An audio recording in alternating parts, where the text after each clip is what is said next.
Welcome back, Truth Seeker. Just got a letter from Ray in the mail. Probably sends me a letter once a month. He's a businessman. He has his own store in New York. All of his family works there. And the one thing that makes his store very unique at this time is he encourages people not to wear a mask because he reminds them it hides their smile and their facial features. But anyway, Ray is very generous. And I'll tell you what, if everyone was like Ray, we could compete with all these propaganda news networks. We would have the resources to fund the movement. So I really appreciate Ray. And he wrote a letter here, and he's just talking about, he really thinks people should think about how important family unity is and being together as a family. Because he says if everybody had a strong family unit, essentially the point he's making is people wouldn't be dependent on things outside of their family, such as government, which has a lot of people hooked in because there's no family unit. So they need support from someone, so it ends up coming from the government. But Ray at KRB Incorporated, that's his store in New York, 914 area code. But he writes, Dear Zach, just a few words, always wishing you and your sweet lady success. While I love and appreciate your work and can see all the connections, I do not decode often, but do see the evil connections in everything that has been presented. Thank you and your friends for your work and knowledge. My life is spent running my business and being a father of 4 and a grandfather to 3, and 2 hopefully more on the way. I believe that my major function is family. Family staying together despite differences stops the psychopaths in their tracks. And again, I assume he's saying that because, if you think about it, I already read his letter before I read it to you guys. And by the way, as much as I love Ray and his letters, they are a little bit tough to read. He writes about as well as I do. Some of us don't have the best handwriting. But he says it stops the psychopaths in their tracks. And again, that's because if you think about it, a lot of people really are dependent on the government to take care of them. If they had a strong family unit, the family would take care of them. And, I live in this town. I live in this poor town, Yakima, Washington. It's an agricultural town. Over 50% of it's Hispanic. I think a lot more of this town speaks Spanish than English. And, but you see the way that Mexicans live. They have the culture. They come over here together. 10 of them live together in a house. They all make slave wages, but you see what they do. You see what their life is. Even though they're cramped in this house and they're all working hard, they come home together at night. They make a big meal together at the night. They celebrate. They have people around them. They feel safe. And even though that they're poor, they still have culture and people around them and, people to laugh with and live life with. A lot of people don't have that. So again, you just get to observe it here. The families of 12 shopping together at the grocery store and whatnot. You don't get that downtown Seattle. But anyway. And for all the people who hear that and are like, yeah, and I'm sick of paying all these taxes for those Mexicans. If that's your thought, again, just have a more evolved thought. Just start thinking okay, why are you paying all those taxes for them? It's really because of government, right? All they want to do is live. They're just doing whatever they can to make the best life for their family like anybody else would do.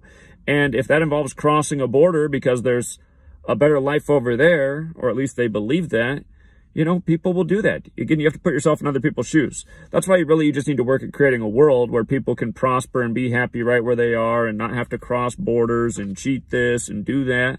But just let there actually be an opportunity for people to be successful and happy. And that's what we all learn about in school, right? The land of the free, the home of the brave, this right to the pursuit of happiness. Do you feel free at all in 2021? Do you feel like people are brave? They're not even willing to take their mask off. I'm like the only guy left who shows up at the post office without a mask. I haven't seen anybody else at the post office now in probably at least 2 months not wearing a mask. And before I'd always see at least one other person, it seemed like, but I haven't seen anybody in 2 months. It's just me now. I had these little kids looking at me today like I was a zoo creature. They were like, well, why doesn't he have a mask on? See, little kids need to see that. They need to ask that question. Why doesn't he have a mask on? you know? They do. They need to ask that question. And for all the people out there like, yeah, it's because you're evil and not conserve others, you need to think some more. I haven't been sick at all. I've been healthy as ever. I eat well. I take care of myself. I don't worry about what the news and government tell me that I know are always lying to me and always want me in a state of fear so they can control me. And what's sad is you can't even say things like this without fear you're getting your whole channel taken down because YouTube might strike you with the medical misinformation just for saying something like that. It's like, what? I can't even...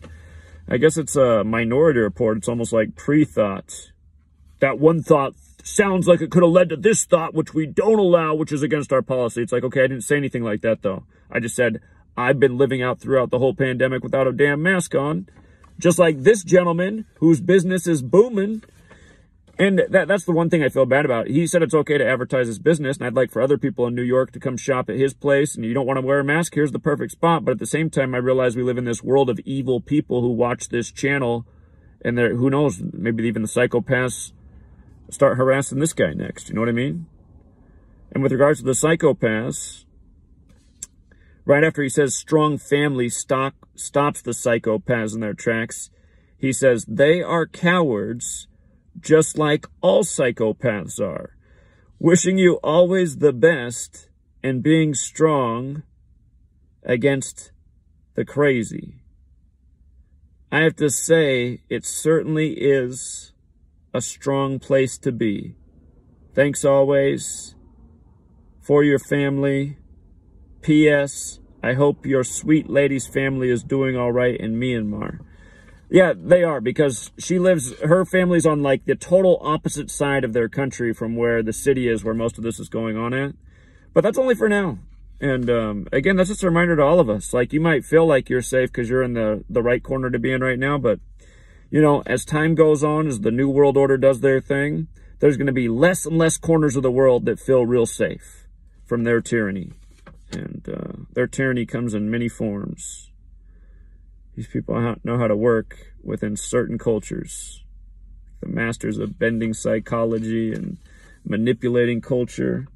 But shout out to Ray. Again, he's in New York, in a town that I do not know how to pronounce. I don't know if it's Mamaroneck or Mamaroneck or something different. But M-A-M-A like Mama, and then Roenick like Jeremy Roenick, the hockey player. R-O-N-E-C-K.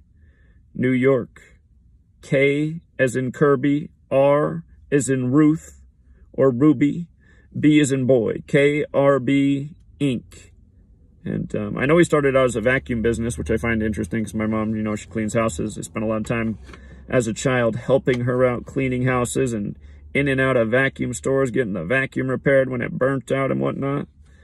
And as I say burnt out, you know, when I was just now in the store, there were some, you know, an adult with his children, and they were returning some video game system shipping in the mail. I've actually seen this scenario quite a few times in the time I've been in the post office. People bringing in a video game system, packing it in a box, shipping it back. And I can just imagine that, like, a lot of people are just, like, nothing to do, so they're at home playing video games all day. And, like, their system's overheating, and then, because isn't that what happens? And then they have to send it in and replace a part, and it's $50 to do it that way, or $200 to buy a new system. So, of course, poor people, you know, they're going to do the $50 way. But if you're out there and playing so many video games, you guys, there's better things to do with your life than play video games. It's not to say don't play video games, don't have fun. I think everybody should have fun. And when I grew up, I mean, we played some video games. When I was a kid, though, I got annoyed sometimes because I got mad when other kids wanted to play video games rather than actually play outside. That bothered me. But on a rainy day, nobody playing outside, you know, a video game could be fun here and there. But the thing is, you know, so many people spend so much time playing video games. There's so many things they could be doing in their own life to actually, like, benefit their well-being, whether it's their physical health or their financial position. And yeah, if you end up burning up your video game system in this pandemic, maybe don't go get it repaired or replace it. Maybe take the time to do something else. You know, think about how to better your position. Because, again, like, it's like, when I used to have my delivery service and had all these customers, I remember this one guy, he was, like, bragging about how many systems he went through. And, I mean, he was a cool guy, had a fun personality. He liked to smoke weed and play his video games. And so do a lot of people. But, you know, he had, like, the biggest TV at the time. I'd never seen a TV so big, this crazy picture. Like, that was his life, just, like, living in front of a screen. And, you know, I mean, people should be able to do whatever they want. But the thing is, I mean, the guy was overweight. I mean, he could have been spending more time, you know, being in, and he had a wife and a daughter too. That was the other thing. Like, he'd ask his daughter to stay out of the game room. I'd be like, man, you should be spending time with your daughter. Again, I don't want to tell people how to live, but, I just think, like, there's too much of the video games, too much entertainment, not enough, like, self-improvement, self-enhancement. Do something to change the world, which is really what people need to be doing. Not that I want to tell you what you need to do, but seriously, think about it. So maybe what people should be doing if they want to live in a better world. Maybe that's the right way to say it. Nobody likes to be told what to do, but if you make somebody think about something the right way, you know, just like the little kids today, that I look like the strange person out without a mask. They're becoming used to a world where everyone has masks on. Think about that. Imagine that this goes on for a lot longer than we expect, or it goes away for a while and then it comes back worse than ever. And it's just like, that's the world people live in from now. A world with masks and afraid of everything. I mean, that's why Ray, he's saying, you know, you have a strong family unit. You have a circle of trust. You don't need to rely on government for your welfare support or your knowledge and information. You know what's going on within your area and your family and your community if you have those things. If you don't, well, then you got to take somebody else's word for it. And then for most people, that's the news. So anyway, we'll leave it there, Truth Seeker. Shout out to Ray. Thank you, Generous Ray. And thank you to everyone else who writes letters. I appreciate it. Until next time.